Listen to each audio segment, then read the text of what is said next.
Okay, manunod na naman po tayo. Ito'y galing sa ating Balitang Pinoy TV.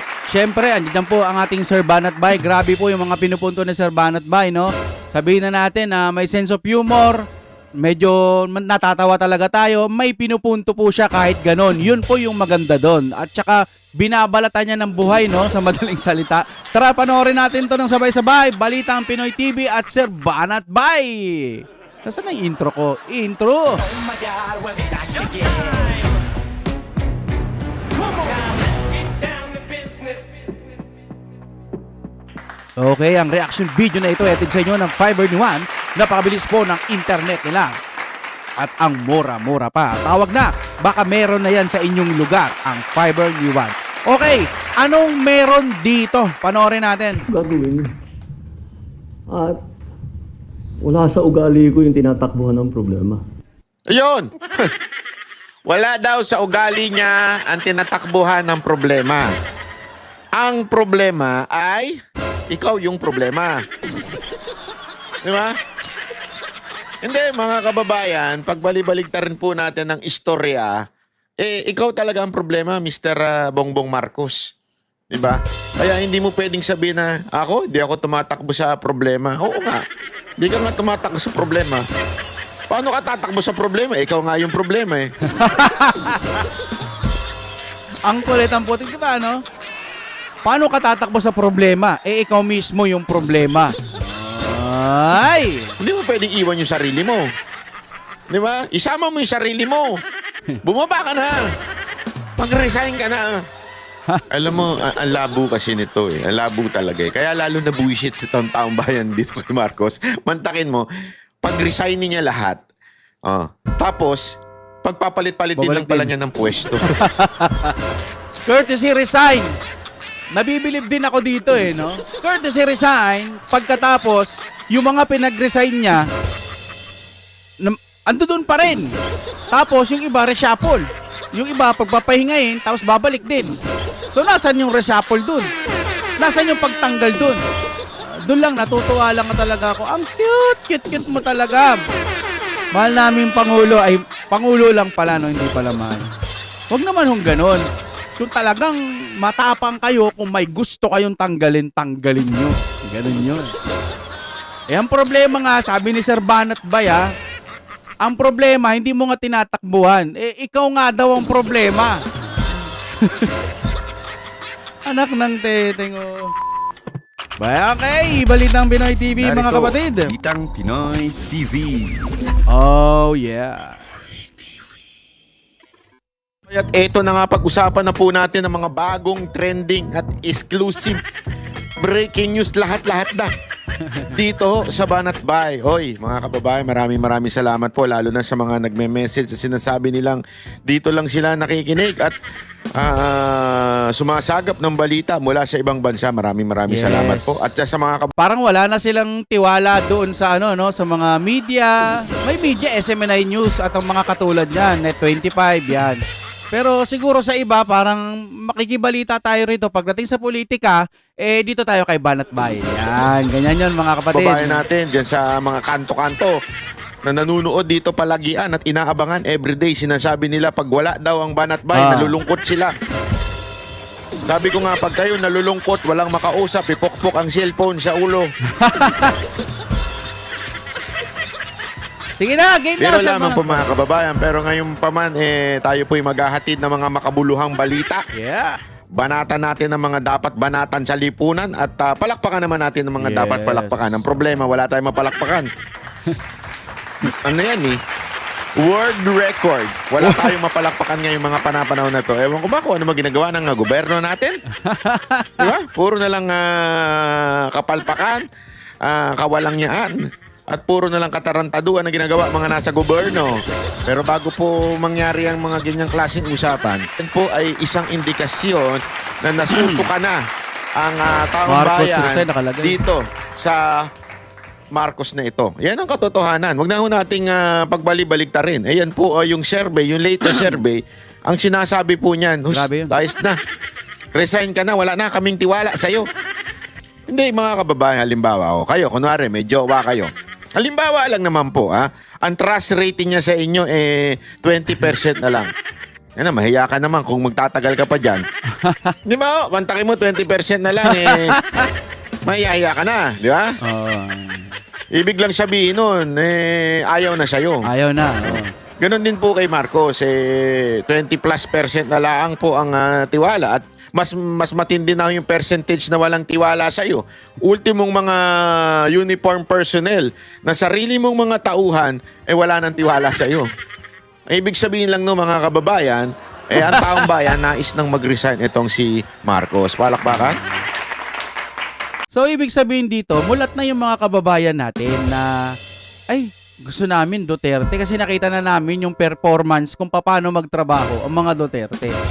Pero itong Marcos, bakit ganito? Bakit kakaiba? Parang hindi namin napipil. Siguro gano'n, ano? Kaya siguro bumaba yung trust rating. Okay, tuloy tayo, ha? Iyan ang inaantay ng taong bayan. Aside from sa bumaba ang bilihin, aside from sa maayos ang sitwasyon sa trapiko, aside from sa gumanda ang peace and order, ang pinakahinihintay ng taong bayan yung kailan kaya magre-resign itong si Marcos. Sa kanyang kahihiyan. Ako, sa tingin ko kahit ganyan, hindi yung magre-resign yung kapal ng mukha niya. Hindi yan. Lalo na yung mga nakapaligid sa kanya. Ang kakakapal na mga mukha niya mga yan. Panoorin natin tong balitan to, Iginiit ni Pangulong Bongbong Marcos na hindi siya magbibitiw sa pwesto sa kabila yan ng panawagan ng mga kritiko kasunod ng isinagawang cabinet revamp. Actually, kritiko, pero majority na kasi. Kaya kung mahal mo ang taong bayan, makikinig ka sa kanila. Andaya mo naman Sabi mo kasi, makikinig ka sa taong bayan, kaya pinagka-courtesy resign mo na yung mga gabinete. 'Di ba? Sabi niya ng ganon. Maraming natuwa. Teka, natutuwa kami pero hindi naman yan ang gusto namin. Ang gusto namin, Marcos resign.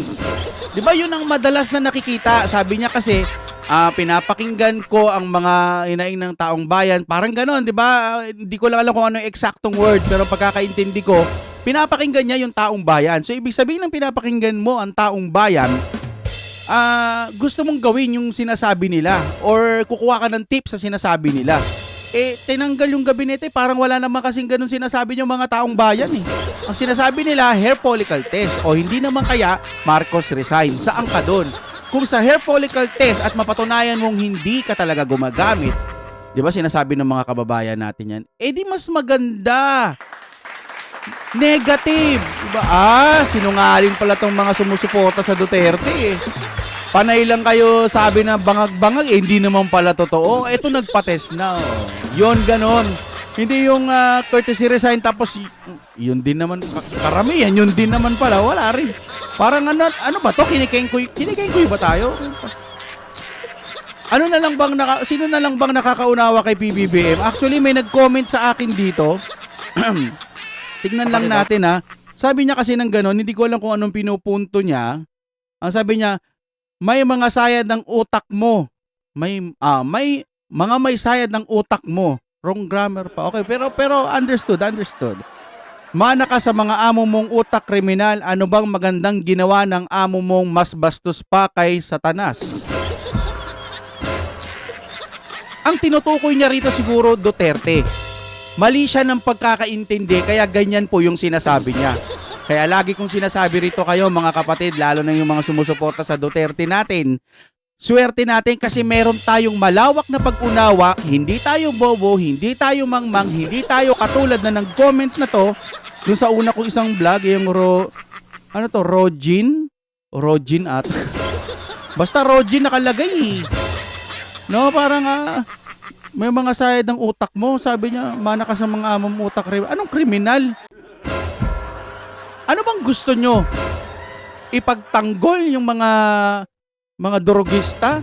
Yung aakitin yung bahay ninyo tapos uubusin yung pamilya ninyo kapag walang nakuwang gamit sa inyo? Para maibenta, para maipanggamit? No? Ano bang gusto nyong mga tumutumba? Yung mga drogista, yun yung tinutukoy ko?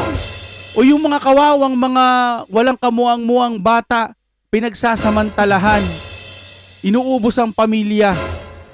Yung mga taong gumagawa ng ganyan, sila dapat yung mawala, di ba? Hindi naman tayo dapat maghatol. Pero para sa akin, sila dapat yung mawala. Sila dapat yung hindi na iniintindi. Ang problema sa atin, parang gusto pang ipagtanggol yung mga durugista. Base lang ho sa pagkakaintindi at opinion natin. Ano? Parang gusto pa nilang ipagtanggol yung ng mulyesta ng bata, yung mga ganon. Tapos sasabihin nila human rights. Ano bang gusto nyo, ganon? Para namang... tatlo lang ata nag-comment na mga ganon dito. Hoy vlogger, sabi ni Ernesto, oy vlogger, mag-ayos-ayos ka ha.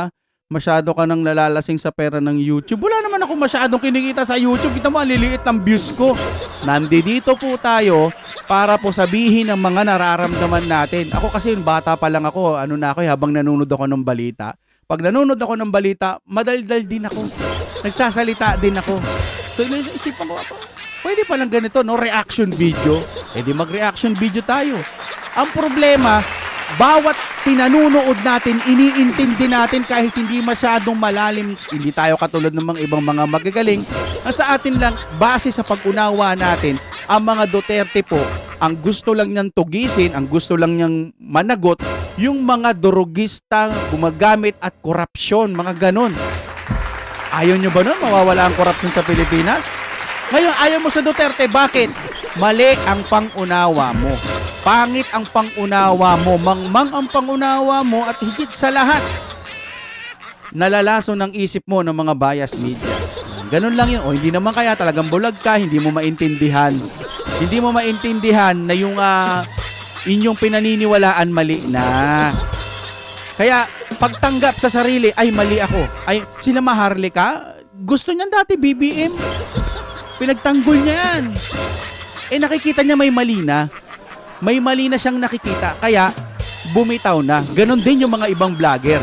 Bumibitaw sila kasi may nakikita silang hindi maganda. Na hindi nakikita nung mga taga-kabilat. Hindi pa rin sila bumibitaw. Kasi nga, base lang sa ating opinion, bayad. May ganon, di ba? Yung iba naman talaga, hindi, karamihan bayad eh. Dati bilib na bilib ako sa mga yun eh.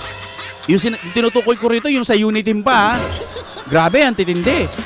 Pero nung nakikita na nilang may mali, hindi pa rin bumibitaw. Putik na, nang tindi. Hindi ako ganong tao. Ako kung nakikita ko may tama, para sa sarili ko lang opinion ko, pag may nakikita akong tama, dito ako. Dito ako sa tama kasi may nakikita ako nagagawa. Kesa naman magsiksik ka dun, wala na nga nagagawa, ngaw-ngaw pa ng ngaw-ngaw. Salita pa ng salita, kesyo ganito yung flood control at kung ano-ano pa mga pinagsasabi nila, wala naman tayo nakikitang pagbabago sa Pilipinas. Huwag niyo lokohin sarili niyo. O, tuloy po tayo, Sir Banat Bay. Nakatutok live si Ivan Mayrin. Ivan.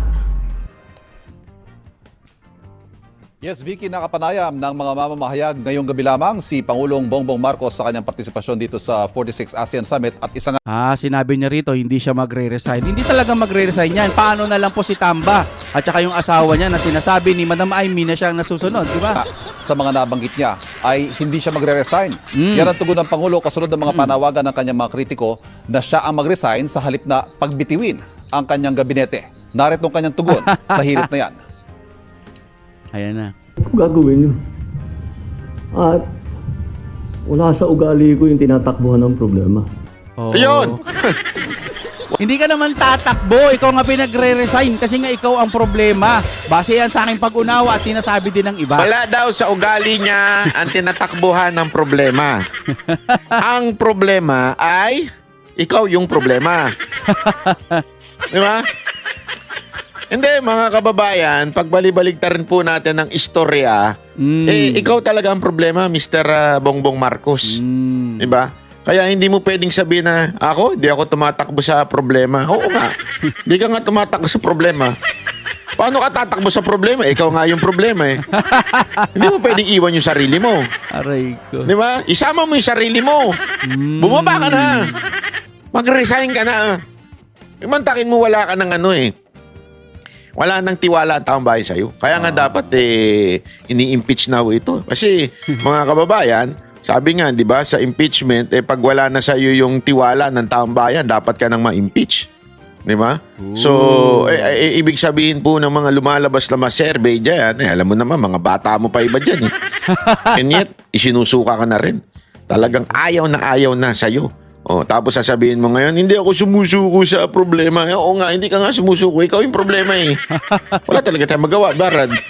Siya pala Hindi, Brad, problema. wala ka tayong magawa. Pagka ikaw ang problema, tapos sasabihin mo hindi ka sumusuko, abay, malupit ka talaga. Iba yung takbo ng utak mo, Mr. President. Sa nakikita ko, no, sa dami nating mga napapanood ng mga balita, ganito, parang hindi ka respeto, no? Ewan ko, kasi parang kinikengkoy na siya ng mga ibang mga nagko-comment eh, no? Yung napapansin ko lang, no? Ano ba ang balita to? Ang daming dull moments. Sinabi rin ng Pangulo na nagpapatuloy ang magiging na pagsusuri sa performance sa kanyang kabinete at mga heads of agencies. Hindi naman daw kasi para pagpapapogi lang ang kanyang ginagawang cabinet revamp. Trust ratings nga eh, wala na eh. Bagsak ka na eh. Dapat nga hindi na pinapansin ang ang Tatay Digong. Dapat nga mababa na ratings niyan eh. Kasi nga hindi napapansinin kasi nga hindi na nakaupo.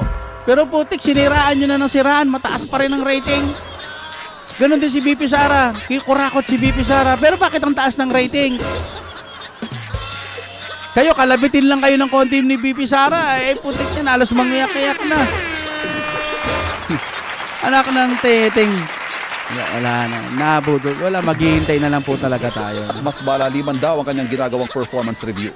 Samantala, kung nito sila Alam mo, ang labo kasi nito eh. Ang labo talaga eh. Kaya lalo na buwisit itong taong bayan dito kay Marcos. Mantakin mo, pag-resign niya lahat, tapos, pagpapalit-palitin lang pala niya ng Papalit. gusto. Alam mo kung anong tawag dyan? Ha? Hindi, alam mo kung anong tawag dyan? Talagang Sa akin, Sir Banat Bay, ang tawag dyan, parang kamangmangan. Yan, kamangmangan ulit. Hindi ko bibitawan yung salitang kamangmangan o mangmang, ganyan. Pinagbibitaw mo, courtesy resign, tapos wala ka naman palang, kung meron man pagpapahingahin o hindi naman kaya, babalik din. Tapos, in-stay mo pa rin yung iba, tapos ni-reshuffle yung, paano nito na pagtatanggol? Hindi po sa nagmamarunong. Sa totoo lang, ako hindi naman kalawak ang utak ko. Malawak lang ang pag-unawa ko. Ganon, hindi ako matalino. Bobo-bobo nga ako eh. No? Kaso ako, nagsasalita ako galing sa puso ko. Galing sa nauunawaan ko. Kayo, paano nyo na pagtatanggol? Ang hirap kaya ng ganito. Kasi, kaya niya in-stay lahat, mabait ang ating Pangulo. Ganon? Pwede ba yun pagtatanggol? Mabait ang ating Pangulo, kaya kailangan siyang mag-stay. Kaya kailangan niyang i-stay. Pero mag-stay din. Hindi niya tinanggal kasi mabait siya. Nag-courtesy resign ka pa. Ano bang... Bukas pala yung pinto namin. Naririnig ako magsasalita. Siguro hanggang dito na lamang ako mga kapatid. Maraming salamat po sa inyong panonood. Kayo, tignan nyo, manaliksik kayo. Pag may mga nagko-comment sa baba, abangan nyo. Banatan nyo ng banatan. Ako, hindi ako nagre-reply dati. Pero kailangan pala mag-require. Minsan, nire-require din ni YouTube na makipag-replyan ka sa mga comment section o pupusuan mo sila. Kailangan pala yun. Kasi minsan hindi na ako nag-ano sa mga haters eh. Pero ngayon makikipagbardagulan tayo mga kapatid. Maraming salamat po sa inyong panonood. At mga kapatid, salamat kasi Duterte pa rin ang gusto ninyo. Nakikita ninyo malinaw na tama ang mga Duterte. At mga kurakot, mawawala rin yan someday. Yung kabataan, Duterte Youth Party List, naghain pala sila ng mga bitay para sa mga kurakot, etc. Kaya pala, base lang sa opinion ko, kaya siguro hindi sila napoproklama. No, ano na kayang balita sa kanila mga kapatid? Abangan siguro natatakot at kung ano-ano na lang yung mga binibintang kaya hindi sila maiproklama. Pero pag naiproklama yan at maituloy nga yung bitay, kawawa po yung mga mangungurakot. Hanggang dito na lamang. Maraming salamat. Palike po ng ating video at mag-comment kayo dyan. Kung gusto nyo mag-replyan tayo, sige, gagawin ho natin yan. Maraming salamat po sa inyong panonood. Mag-outro na po tayo. Fiverr ni Juan, nandiyan po. Napakabilis ng internet nila. Break it down. Yo, nasaan na ba yung aking outro? Outro! Oh my God, we're back again.